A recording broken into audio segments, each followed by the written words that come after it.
Rabbi Wolpe, you were a professor at Harvard, right? You've had a storied history, and I could go into a lot of stats, and I'll put those in the beginning of this episode so people know. You were working at Harvard? Yeah, I was a visiting scholar at the Divinity School. Okay. Right. And you left after the October 7th? I didn't leave Harvard. Okay. I left. What happened was, when I got there, I was a visiting scholar at the Divinity School. After October 7th, the president asked me, would I be a member of the Anti-Semitism Commission? She was really shaken up. This is Claudine Gay. Would I help her understand what happened? Would I give her some books? Would I be part of the Anti-Semitism Committee? I said, of course. So I became part of the Anti-Semitism Committee. And to make a long story short, it was clear to me that they weren't doing anything. That Harvard wasn't? Harvard wasn't doing, and didn't really intend to do anything. And that the committee was kind of a cover for it. So I resigned. I was going to still teach my class next semester, and I still did. And by the way, the kids were great.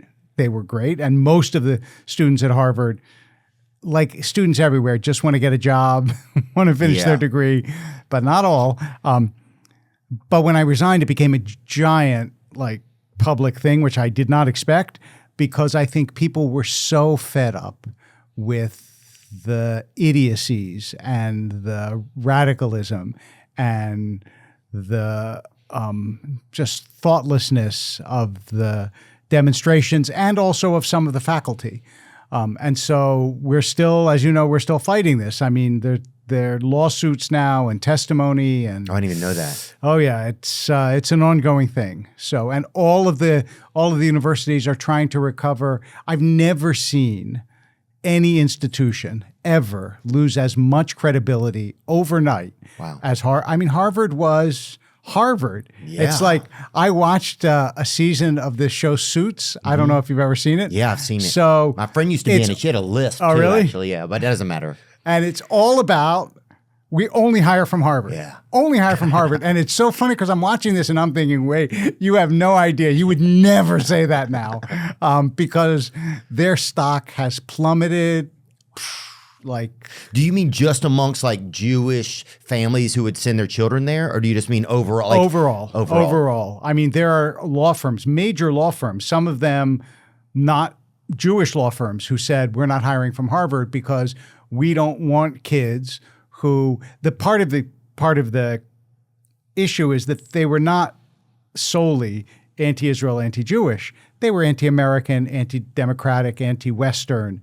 And so they don't want to hire from, I mean, it's all part of the same complex. Nobody's like, I really love America. I love freedom. I love capitalism. I just hate the Jews. Yeah. That's really rare, certainly not on the left. Maybe it happens on the right, not on the left. That left anti-Semitism is America's bad, Israel's bad, colonialism is bad, all the culture they've created is bad. Everything's bad. Where are the Native Americans? Exactly. Yeah. Burn the Israeli flag and the American flag. They were cheering the Houthis. The Houthis have on their flag, this is the flag of the Houthis. I am not misquoting it. You could see it online.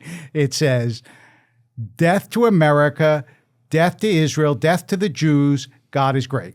Dear God. So wow, and they put it in Christmas colors too. Yeah, there it is. That's a Oh, reach. there you go. There's that beautiful man. flag.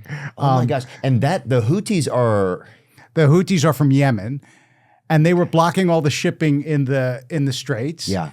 And they were cheering them on Harvard's campus, and you think to yourself, "What are you, crazy?" So you're saying on the campus it didn't become like a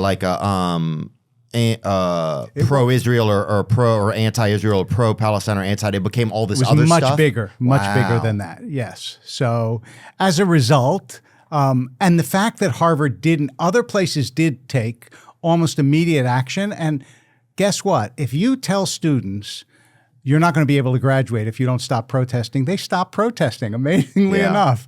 But Harvard didn't do that, and Columbia didn't do that, and Penn didn't do that. And then also, there were outside agitators too. It wasn't just students. Yeah. A lot of the people who came onto campus were from the community who saw an opportunity to, Yeah, some people were looking for something to do even. Yeah. I remember somebody sent me, it was an Evite to a protest. I was like, Yeah. they're doing Evites to it? Did you feel, sorry, go ahead. I was just going to say, I said to somebody, the secret of all this is that they're having the time of their lives. Yeah. They were ordering all sorts of, what's a nice way for a rabbi to say this? Sexual paraphernalia to be brought into the to the camps at all the different colleges. Sure, condoms, other stuff, because they were basically camping out and they're college students. Yeah, they think it's a rave almost. Yeah, it is kind of a rave. I know. So anyway, watch next year. There's like protest raves. Yeah, protest. It could easily happen. Did you feel like the students had a right to get out there and voice their thoughts? Yeah, I didn't have it. I don't know anyone who was reasonable had a problem with the students protesting. Yeah. I disagreed with a lot of what they said, but protesting was fine. The things that I objected to were, one, when they broke the rules basically by interrupting classrooms, by interrupting people at the library, by those incidents where people were pushed or shoved or whatever. And also, I have to say, when a kid walks by and he has a head covering, a kippah, and he's Jewish and you call him a baby killer, that's not really if I were the head of the university, I would say, look, we have limits on the way we speak to other students, and that you can't do that, but it's tricky because college is supposed to be the place where you can say whatever you want. Yeah, I remember we got in protest that they were having the girls soccer team when I went to LSU, they were having them take different new something new had just come on the weightlifting and athletic market. It was creatine, some advanced form of creatine. And they were having all the girls take it, and some of my friends were on there. But we got out and protested. It was ridiculous. But next thing you know, the news was there, and it was like, we don't even know exactly what we're doing. But yeah, college was a time where you could do that sort of thing. Right, exactly. A lot of financial backers of the institutions also pulled their finances, right? Yes. A lot of them did. Yeah. And that was another example. So I would hear that people got upset, why are the Jews pulling their money? And I would explain to them, it's not the Jews pulling their money. What you call someone who gives money when they like what a place is doing and takes it away when they don't is a donor. Yeah. Donors do that all over the world. It's only when the donor is Jewish that people go, oh, look at the Jews doing that. And that was part of a preset prejudice that people had before that happened. I mean, these guys who were pulling their money, they also were people who originally were giving money to higher education. That's a good thing to do. Good point. I think that's very admirable. That's the only reason they were pulling it is because first they were giving it. Yeah. There are a lot of rich people who don't give anything to anyone. So it's a really good point. I didn't think about that. I mean, I agree. If a school is doing something that you don't support, if you're a donor to it, you certainly have. If I support your podcast and you get up tomorrow and you say something that I really object to, and I come to you and I say, look, I'm not going to support your podcast anymore. You might be upset, but it would make perfect sense. Yeah, I have to be an understanding about it. Right. Yeah, Robert Kraft, Bill Yovaner pulls funding from Columbia University to make protests. I remember that. It was Robert Kraft and Mark Rowan from Penn and Bill Ackman from Harvard.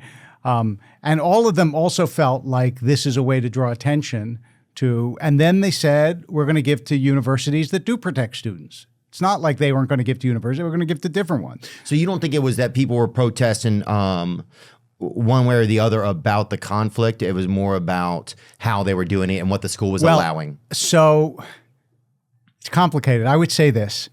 That was a big part of it, what the school was allowing and how they were doing it. Then there were two parts to the conflict, and here some of your listeners might agree with me, some of them not, but I'll at least tell you what I think. If you're protesting the war and you think Israel shouldn't be fighting the war, shouldn't be fighting the war that way, or you think they're being indiscriminate in their bombing, whatever, I may disagree with you, but I totally get that. That's as legitimate a protest as you could have. As soon as you say, therefore Israel shouldn't exist, that shades into anti-Semitism. Yeah. Because, look, I went to the encampments and I talked to the kids, the ones that would talk to me, a lot of them wouldn't. And I said to them, Assad in Syria killed 500,000 people. The Chinese are putting the Uyghurs into concentration camps. The Myanmar is killing the Rohingya. Millions of people were sent in refugee camps in Sudan. There's slavery, literal slavery in Mauritania and North Korea. I don't see you protesting any of those things. I see you protesting when the Jews do it, but not any of those other things. And not only that, Germany started 2 world wars. I never heard a protest there shouldn't be a Germany. The only country I have ever heard people say shouldn't exist happens to be the only country in the world where Jews have a country. None of the 50 Muslim countries ever I heard shouldn't exist. Wow. And not only that, but if there wasn't a 3,000-year history of persecution of Jews that just happens to also coincide with the fact that that's the one country that shouldn't exist, I would also be a little less suspicious. But put all of that together, and I would say that's an anti-Semitic protest. There's enough proof of evidence for you to say that. Yeah. Yeah. Wow. I hadn't thought about a lot of that stuff.